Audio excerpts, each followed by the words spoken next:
இன்னைக்கு அவங்க சொல்றாங்கல்ல திமுக ஓடலாம் இல்லை, திமுக தனியாக நின்றிருந்தால் 20 சீட்டு கூட வராது. திமுக இப்போ சொல்ற காரணம் ஏதாவது ஒரு ஏற்றுக்கிற மாதிரி இருக்கா? அவங்க போய் அதிமுகவுடன் பிஜேபி கூட சேர்ந்து ஆட்சி அமைச்சால் யாராவது ஏற்றுக்கொள்வாங்களா? அவர்கள் வேணா சுயநலமாக அவங்க குடும்பத்தை காப்பாற்றிக்கொள்ள, அந்த குடும்ப சொத்துக்களை காப்பாற்றிக்கொள்ள அந்த முடிவு எடுக்கலாம் திரு ஸ்டாலின் அவர்கள் கூட. பட் மற்ற கட்சியினர் அந்த எப்படி அந்த கொள்கைக்கு எதிராக முடிவு?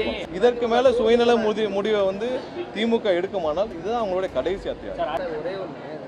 என்ன சொல்றாருன்னா, திமுக அலையன்ஸ் அதாவது தாவேக்காவை எதிர்த்து நின்று ஜெயிச்சவங்களை சேர்த்து ஆட்சி அமைக்கிறது சரி அப்படின்னா திமுக அதிமுக அலையன்ஸ் வைக்கிறது, அதாவது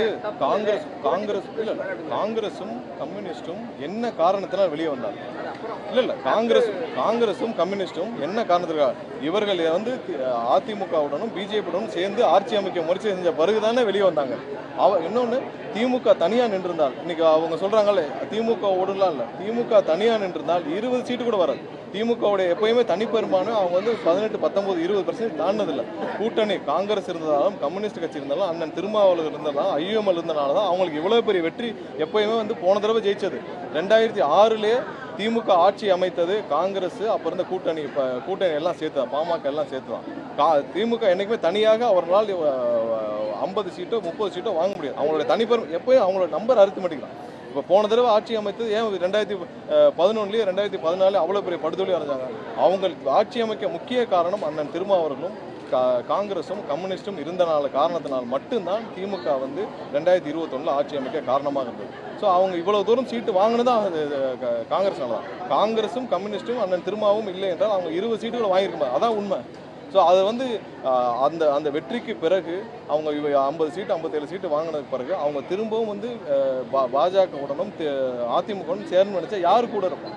ஸோ அதனால தான் வந்து வெளியே வர்றாங்க. ஸோ அதில் எந்த தவறும் இல்லையா? அவங்க வந்து கொள்கைக்கு எதிராக அவங்க போய் செய்கிறதுக்கும் மக்கள் தீர்ப்புக்கு எதிராக செயல்படுறதுக்கும் விருப்பமெல்லாம் வெளியே வராங்க. திமுக இப்போ சொல்கிற காரணம் ஏதாவது ஒரு ஏற்றுக்கிற மாதிரி இருக்கா? அவங்க போய் அதிமுகவுடன் பிஜேபி கூட சேர்ந்து ஆட்சி அமைச்சால் யாராவது ஏற்றுக்கொள்வாங்களா? ஸோ அதை தான் வந்து அவங்க வெளியேறாங்க, வேறு எந்த காரணம்? பாஜகவை விமர்சிக்க வேண்டாம் அப்படின்னு சொல்லிட்டு தலைமையிலிருந்து உத்தரவு போட்டிருக்கதா ஒரு இல்லை, நானும் அந்த செய்தியை பார்த்தேன் இன்னைக்கு காலையில். ஏன்னா முன்னாடிலாம் திரு ஸ்டாலின் அவர்கள் வந்து பார்த்தீங்கன்னா சென்னையில் இருக்கிறப்ப கட்சி அறிவாலயம் பக்கமும் போக மாட்டார். சென்னையில் இருந்தால் அறிவாலயம் பக்கமும் போகிறதில்ல. அந்த செனட் ஆஃப் லைன் அவர் தெருவுக்குள்ளே எந்த கட்சிக்காரர்களையும் அனுமதிச்சு நாங்கள் பார்த்ததில்லை. எப்போ பார்த்தாலும் அந்த தெரு முனையிலேயே வந்து போலீஸ் பேரிகார்டு போட்டு உள்ளே யாரும் அனுமதித்தில்லை. ஆனால் இன்னைக்கு லண்டனில் போய் கட்சி நடத்திட்டு இருக்காரு.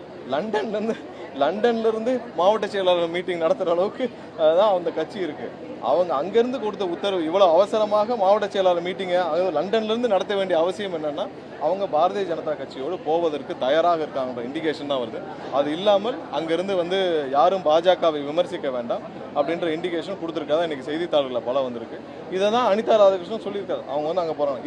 இந்த மாதிரியான ஒரு சூழ்நிலையில் எப்படி அவர்களோடு இருந்த கூட்டணி கட்சியினர் பயணிப்பாங்கன்னு தான் நம்ம பார்க்கணும். இதற்கு மேலே சுயநல முடிவை வந்து திமுக எடுக்குமானால் இதுதான் அவங்களுடைய கடைசி அத்தியாயம். கூட்டணி கட்சிகளை எதுக்காக வெளியே வந்தாங்க? அவர்கள் யாரும் வந்து திமுக வந்து இந்த மாதிரி நேரத்தில் கைவிட்ட வேண்டிய அவசியம் இல்லையா? அவர்கள் இப்படி ஒரு தவறான முடிவு எடுத்தால் அந்த முடிவிற்கு அவர்கள் வேணா சுயநலமாக அவங்க குடும்பத்தை காப்பாற்றிக்கொள்ள, அந்த குடும்ப சொத்துக்களை காப்பாற்றிக்கொள்ள அந்த முடிவு எடுக்கலாம் திரு ஸ்டாலின் அவர்கள் கூட. பட் மற்ற கட்சியினர் எப்படி அந்த கொள்கைக்கு எதிராக முடிவு